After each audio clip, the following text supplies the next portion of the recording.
महाराष्ट्राचं आराध्य दैवत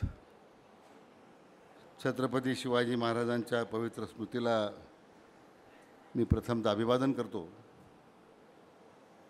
भारतीय राज्यघटनेचे शिल्पकार महामानव भारतरत्न डॉक्टर बाबासाहेब आंबेडकर यांनाही मानवंदना अर्पण करतो। आज ज्या नगरीमध्ये आपण आलेला आहात त्या श्रद्धा आणि सबुरीचा संदेश देणारे साईबाबांच्या या पावनभूमीमध्ये आपण आला बाबांच्याही चरणी नतमस्तक होतो। आणि आज व्हॉइस ऑफ मीडिया या राज्यस्तरीय शिखर अधिवेशनाकरता उपस्थित आपले राष्ट्रीय अध्यक्ष मान्य संदीपजी काळे, प्रदेशाध्यक्ष सन्मान्य अनिलजी मस्के, प्रदेश कार्याध्यक्ष योगेंद्रजी दोरकर, अजितजी कुंकोलोल, आमचे मित्र रामेश्वर आणि व्हॉइस ऑफ मीडियाचे सर्व पदाधिकारी, राज्यभरातून आलेले सर्व पत्रकार बंधू भगिनी आणि उपस्थित मित्र, आज मला अतिशय आनंद होतो आहे की संपूर्ण देशभरातून आणि विशेष करून आपल्या राज्यातून आज मोठ्या संख्येनं आमचे पत्रकार बंधू भगिनी साईबाबांच्या या पावनभूमीमध्ये आज उपस्थित आहेत। आणि माझ्या या मतदारसंघामध्ये आपण आमच्या परिवारात आलेला आहात म्हणून मी आपलं मनापासून स्वागत करतो।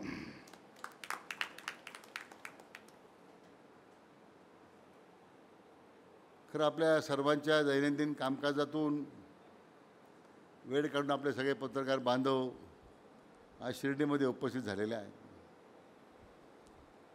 सकाळपासूनच मला खरं उपस्थित राहण्याची इच्छा होती, पण अगोदरच्या काही कार्यक्रमामुळे मला येता आलं नाही, म्हणून मी संयोजकांची प्रथमतः आणि आपली सर्वांची दिलगिरी व्यक्त करतो। आणि आज या साईनगरीमध्ये मी सुरुवातीला म्हटल्याप्रमाणे श्रद्धा आणि सबुरीचा संदेश देणाऱ्या बाबांच्या भूमीत आज आमच्या पत्रकार बांधवांनीसुद्धा तो बाबांचा संदेश खऱ्या अर्थानं अंमलात आणण्याची गरज आहे अशा प्रकारची भावना या निमित्तानं व्यक्त करतो। मी येताना मला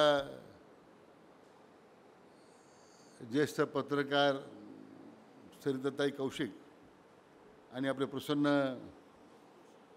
जोशी मला खाली भेटले। माझे जुने मित्र आहेत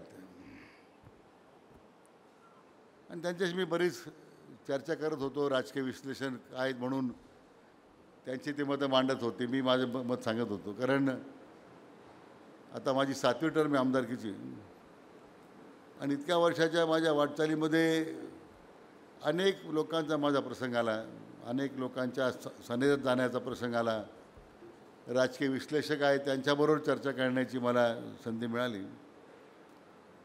पण या सगळ्या आजच्या प्रक्रियेमध्ये ही ज्येष्ठ मंडळीशी आज मी बोलत असताना हीच खंत व्यक्त केली की पत्रकारितेमधला संवाद संपत चाललेला आहे। मी मगाशी साईबाबांचं उदाहरणासाठी दिलं, पण पत्रकारितेमध्ये जो उथळपणा वाढत चाललेला आहे ती आमच्या सर्वांच्या दृष्टीने अतिशय चिंतेची बाब आहे। अनेक प्रश्नावर लिखाण करण्याचा, त्याच्यावर भाष्य करण्याचा जरी आपला अधिकार असला, परंतु यातून समाजामध्ये मनभेद होणार नाही, सामाजिक विषमतेला त्यातून पाठबळ मिळणार नाही, किंबहुना या लोकशाहीच्या 4थ्या स्तंभाकडून ज्या अपेक्षा आहेत त्यातून संवादच संपणार असेल आणि विसंवादाला जर त्या ठिकाणी बळकटी मिळणार असेल तर मला वाटतं आमच्या सर्वांच्या दृष्टीने या विषयामध्ये चिंतन करण्याची आवश्यकता आहे। मला आठवतं अनेक पूर्वी माध्यमं कमी होती, त्यावेळी वेगवेगळ्या विषयावर लिखाण करण्याची एक मोठी परंपरा होती. त्या भागाच्या विकासाच्या मुद्द्यावर, त्या भागातील प्रलंबित प्रश्नाची सोडवणूक करण्याबद्दल, राज्यकर्त्यांची अनास्था असेल त्याबद्दल, जे कोणतं शासन असेल त्या शासनाच्या भूमिकेबद्दल आज दुर्दैवानं लिखाण होत नाही.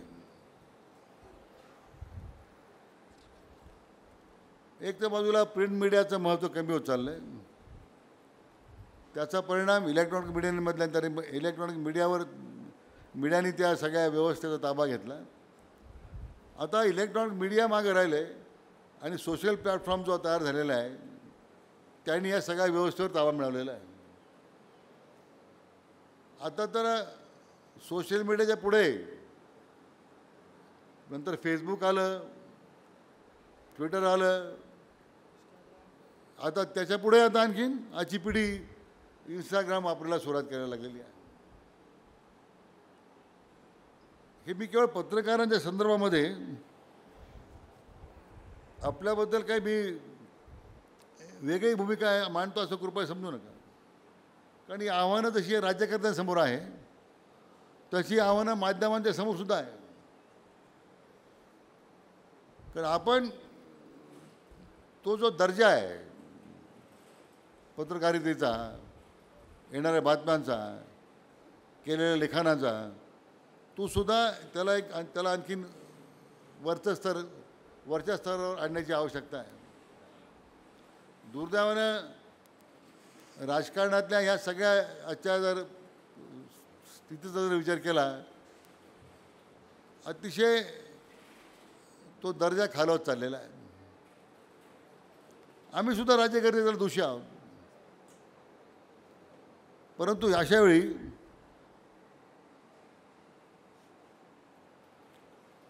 फेक नेरेटिव्हचा जो एक प्रकारचा प्रस्थ वाढत चाललेला आहे, फेक नेरेटिव्हच्या माध्यमातून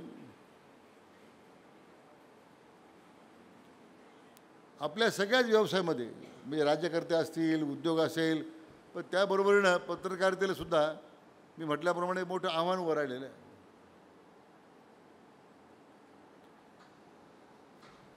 पूर्वी राज्यकर्ते धोरण ठरवायचं आणि धोरणाची अंमलबजावणी आपण करायचो, मग त्याच्यामध्ये माध्यमांचा सहभाग असायचा. नजीकच्या अलीकडच्या काळामध्ये आता माध्यमं धोरण ठरवायला लागली आणि राज्यकर्त्यांनी ते स्वीकारलं नाही, मग त्याच्यावर टीका व्हायला लागली. पण मी म्हटल्याप्रमाणे की अतिशय टाईट रोप वॉकिंग, इंग्रजीमध्ये आपण टाईट रोप वॉकिंग एकदम, कारण आम्ही एकाच नावात बसलेलो आहोत. आम्ही पब्लिक डोमेनमध्ये आहोत, व्हिजिबिलिटी आमची जास्त आहे, म्हणून प्रत्येक गोष्ट आम्ही जी करतो, बोलतो, ती माध्यमातून जनतेसमोर येते. पण ते दायित्व तुमच्यावर आहे. या बदलत्या परिस्थितीमध्ये जर आपण स्वतःमध्ये बदल करू शकलो नाही तर मात्र मग आज किती ठिकाणी जो डिजिटल प्लॅटफॉर्म आला, आता डिजिटल नंतर AI आलं, आता आर्टिफिशियल इंटेलिजन्सनी आपल्या सगळ्यांना आता मागं टाकलेलं आहे. या सगळ्या व्यवस्था कोलमडून पडतील अशी व्यवस्था AIने केलेली आहे, की जो धोका आपल्याला कधी वाटत नव्हता मागच्या महिन्यापर्यंत, 6 महिन्यापर्यंत. आता आर्टिफिशियल इंटेलिजन्स हे उद्याच्या ह्या सगळ्या माध्यमांवर मात करणारी ही नवीन योजना विकसित झालेली आहे, नवीन तंत्रज्ञान विकसित झालेलं आहे. मला चिंता या गोष्टीची आहे की आपण या होणाऱ्या बदलाला सामोरे जायची आपली तयारी आहे का? होणारे जे मूलभूत बदल आहेत ते आपली स्वीकारण्याची तयारी आहे का? आज यूट्यूबवर आपण जातो, किती प्लॅटफॉर्म तयार झालेले आहेत. सोशल मीडियावर, यूट्यूबवर इतके प्लॅटफॉर्म आहेत.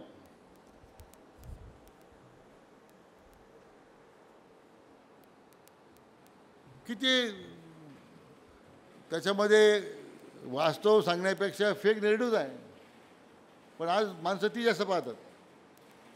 आज अजून तर त्याच्यामध्ये AIचा शिरकाव झालेला नाही आहे.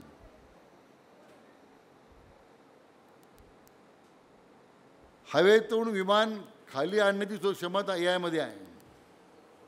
हे लक्षात घ्या तुम्ही. आपण तर त्या मानानं आपण फार मागे आहोत. येणाऱ्या तंत्रज्ञानामध्ये AIचा वापर करून मनुष्यबळ कमी होईल आणि एक विशिष्ट तंत्रज्ञानानं सगळ्या व्यवस्था चालतील अशा प्रकारचं उद्याच्या काळामध्ये मोठं आव्हान आपल्यासमोर आहे. आणि म्हणून मला या निमित्तानं व्हॉइस ऑफ मीडियाचं अभिनंदन केलं पाहिजे की या सगळ्या विषयाबद्दल त्यांनी जे चर्चासत्र घडवून आणलेलं आहे, ज्या विषयाबद्दलची जो जागर आपण केलेला आहे आज, तो माझ्या दृष्टीने महत्त्वाचा आहे. आज पत्रकारांच्या संरक्षणाचा कायदा असेल, त्यांच्या पत्रकारांच्या शासन दरबारी प्रलंबित प्रश्नांचा मुद्दा असेल, मध्यंतरी पत्रकारांसाठी पेन्शन योजना लागू करावी, तो एकदा 20-30 वर्ष काम करतो आणि 12,000 पगार रिटायर होतो. पण दुर्दैवानं आपली व्यवस्था त्या वर्तमानपत्रांच्या मालकांच्या खाली दबून गेलेली आहे. ते काही होऊ देत नाही. मी स्वतः सभागृहामध्ये त्यावर बोललेलो आहे की आमचे पत्रकार 15-15 वर्ष सेवा केल्यानंतर अजूनही त्याला राहायला घर नाही आहे. त्यांच्या मुलीचे लग्नाचे प्रश्न आहेत. मध्ये आयोग स्थापन केला होता आणि तो आयोगाने शिफारसही केली होती. पण ती शिफारस पाठवायची की नाही, कारण हे सगळे वर्तमानपत्र जे मेजर आहेत, छोटे सोडून देऊ, ते सगळ्या भांडवलदारी व्यवस्थेमध्ये काम करणाऱ्या मीडिया हाऊसेसकडे आहे. आज पत्रकारासमोर आव्हान आहे, आज एवढ्या बातम्या पाहिजे, एवढी जाहिरात पाहिजे, अमुक पाहिजे. म्हणजे त्यांनी 15 वर्ष किती प्रामाणिकपणे काम केलं याला काही महत्त्व नाही आहे. पण त्या वर्तमानपत्रामध्ये मला व्यवसाय आणून दिला पाहिजे. आज अतिशय या जीव घेणे स्पर्धेमध्ये आमचा पत्रकार ह्या कात्रीत सापडलेला आहे. म्हणून एक मूलभूत त्याच्यामध्ये मला वाटतं आमच्या पत्रकार बांधवाच्या दृष्टीने अधिक मला वाटतं याचा संबंध काहीतरी करण्याची आवश्यकता आहे. या अधिवेशनाच्या निमित्तानं या विषयावर चर्चा झाली असेल असं मला कल्पना नाही. परंतु अधिवेशनाच्या निमित्तानं जो आमच्या पत्रकार बांधवांच्या भवितव्यासाठी जो आयोग स्थापन केला होता त्याची अंमलबजावणी ही झाली पाहिजे, यासाठी आपण खरा निर्धार केला पाहिजे. अधिवेशन होत राहतील, जातील, भाषणं होतील, अंतिम हेतू काय आहे?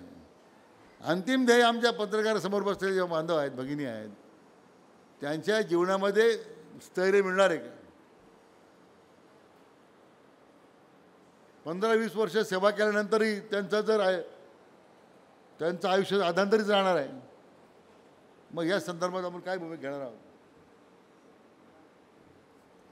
आणि म्हणून मित्र, मी अधिकचा आपला वेळ घेत नाही. आता एक सूचना आणि राज्यातील पत्रकारांना टोल माफी मिळावी. ठीक आहे, मला कल्पना नाही,